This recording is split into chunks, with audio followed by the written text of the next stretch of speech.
Hello everybody, Mannix here. Got a little knife versus video for you right here, right now. But first, as always, feel free to subscribe to that little bell notification if you do not want to miss weekly knife and gun videos. This is going to be on the Cold Steel Counterpoint XL and the Cold Steel Voyager XL.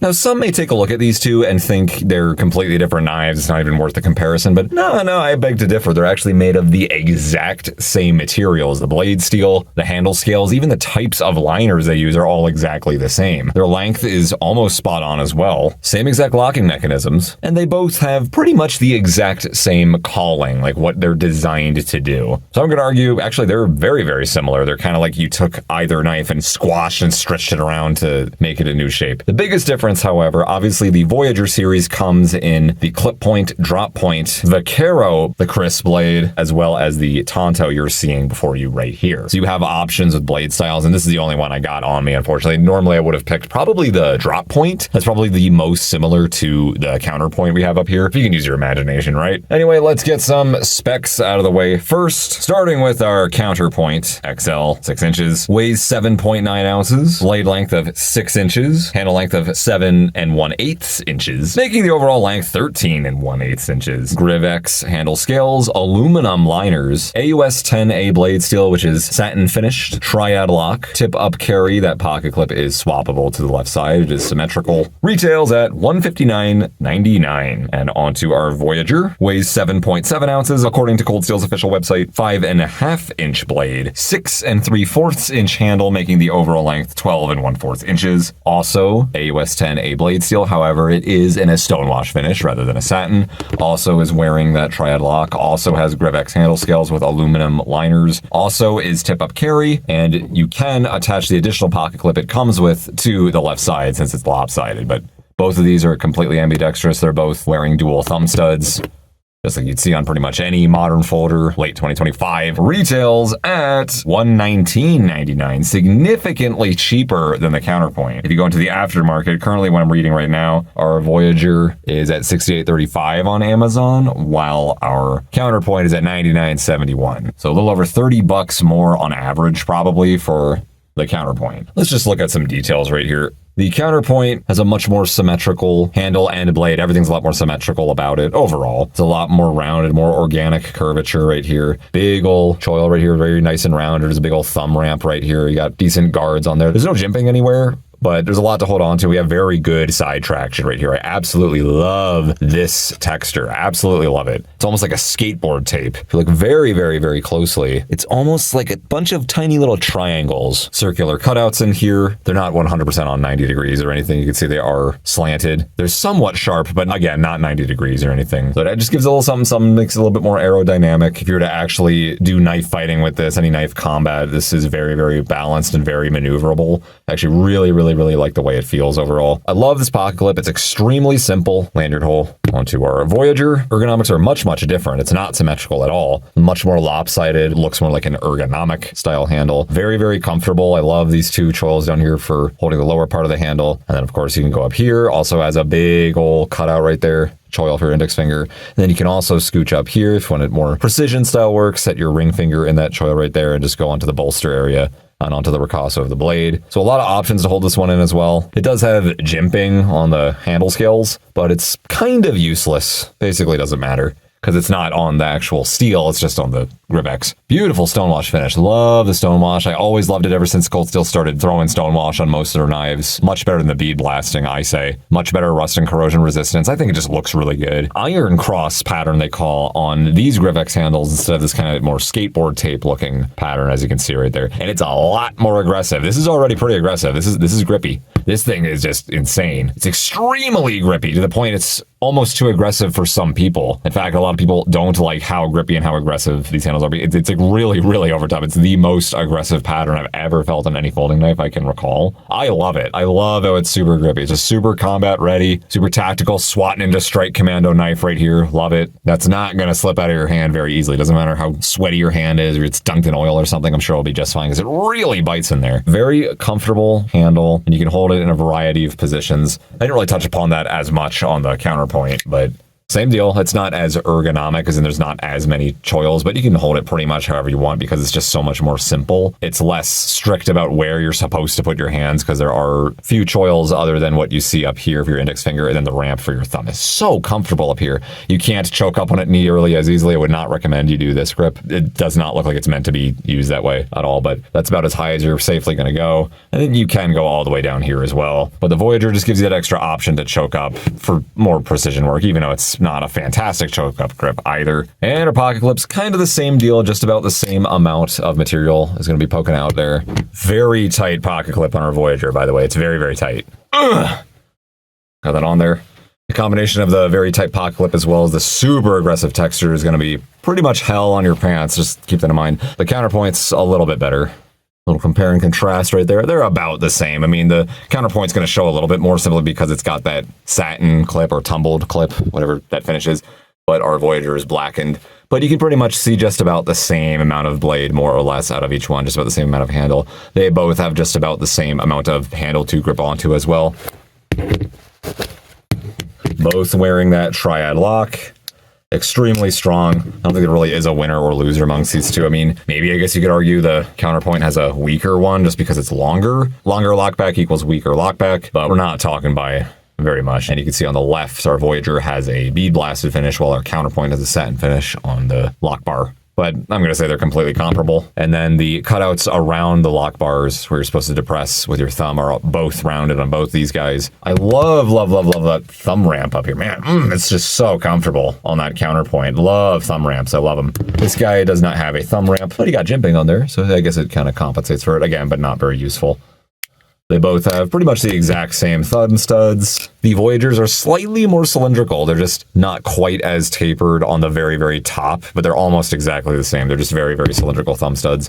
I love them. So glad we stopped doing the cone thing for the most part. They're both wearing 5 additional pins on top of the pivot screws on their bodies. Both pocket clips have 3 screws. And one point I will give the Counterpoint. There's a cutout within the handle scale so the pocket clip can recess in there nice and snugly. Check that out. Isn't that sexy? It's gonna be nice and snug in there even if the screws get like slightly loose, but our Voyager doesn't do that. The pocket clip is just kind of slapped on top of it. There's a slight cutout in there. They didn't texture it, but it's not quite as deep as you can see on our Counterpoint. I actually can't decide which one's more comfortable. You know, I'm almost leaning towards the Voyager because I happen to like ergonomic handles that have more choils and stuff all over them. I personally am into that, but not everyone is. It might just be because I have large size hands for gloves. I'm assuming that's just the most common for adult men.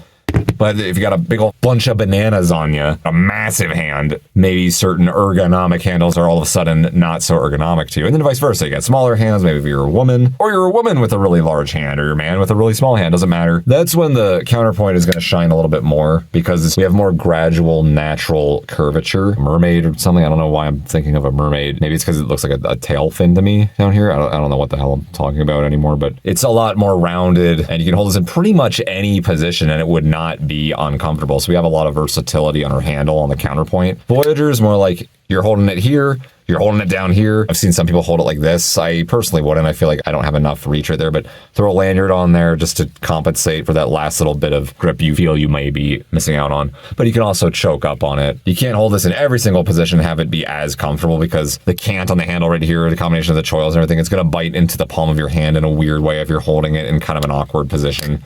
The Counterpoint's not really going to have that problem just because it's so rounded. I can hold this in any position I want. It's going to be fine. But very minor differences. Basically, our Voyager has a more secure handle, but it's also just more specific. I like those cutouts for my hand personally when I'm in those particular positions, but Counterpoint's more loosey-goosey, more lenient. You can kind of do whatever the hell you want with it. And it's also very comfortable too, just because it's just so round. There aren't really any strict abrupt corners and turns that you kind of have with the Voyagers on here, how boxy they are. So ergonomics, you know, I don't think there's a winner here. They're both just different. They excel at slightly different things. I would say the Counterpoint's more comfortable just because it's smoother, but the Voyager is going to be more ergonomic in the sense that your human hand will fit more snugly into the choils, assuming you have a large size hand, more or less. No winner there. Carryability, I'm going to say the Counterpoint is going to win just slightly because of the lighter texturing we have on here. The pocket clip bites down on you a little less. I feel like that pocket clip is a little looser than the Voyagers. I mean, these guys are tight. These are some of the most tight pocket clips I've ever experienced on any folding knife. These are insanely tight.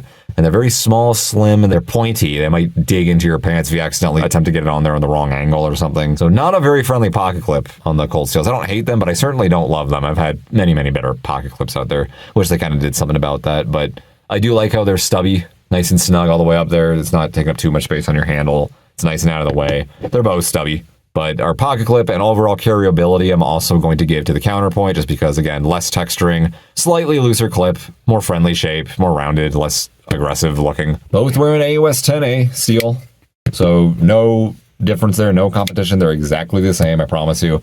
But we have different finishes. I mean, we do have a stonewash on the Voyager, satin on the Counterpoint. However, we do have a hollow grind on our Voyager, at least in the Tonto shape. The clip point's a full flat grind, so is the drop point. I think the Chris might also be a hollow grind, I don't remember. Hollow grind or FFG, depending on which blade you get, and you're stuck with this shape, the spear point. Nice little swedge on here too, I like that. It's gonna aid for penetration.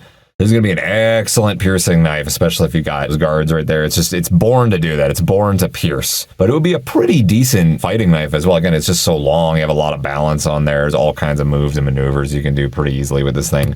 These guys are going to be a little bit more strict. The natural shape of the handle right here, you can see I have to hold it like this normally. This guy just gives me a little bit more leniency. I mean, less of a pistol grip, so to speak. Your wrist is naturally not canted quite as much. But we're, again, splitting hairs, not a big deal. This guy, I'm a little bit more confident for doing like impact cutting, which is what the Tonto blade does excel at. But as far as piercing goes, obviously our Counterpoint's the clear winner, even if you got the drop point variant on this Voyager. Although Tontos are extremely good at piercing. They're so strong up here. But I'm going to take a spear point if I'm piercing. We just have less resistance up there. Obviously that swedge is going to aid in that. So even up against the drop point Voyager, this is going to do a better job piercing, again, because of that swedge, just overall design, the thinner blade. But excellent, excellent fighting knife. Both of these knives would be excellent for fighting. What would I pick for fighting? The Counterpoint. Again, just because of its symmetry, its balance, my wrist is less slanted when I'm holding it all the way down here, and I want that maximum reach. It is a slightly longer blade, 6 inches instead of 5.5. Ever so slight extra cutting edge right there. Overall length on the Counterpoint's just slightly longer, just because of the minor improvements in the whole fighting arena. I think the Counterpoint's just a little bit better at it. These are fat handles too. Very, very fat round handles. I love it. I love how hand-filling they are. I like hand-filling handles. I like slim handles too, but I also really like hand-filling handles. Thickness on the handles,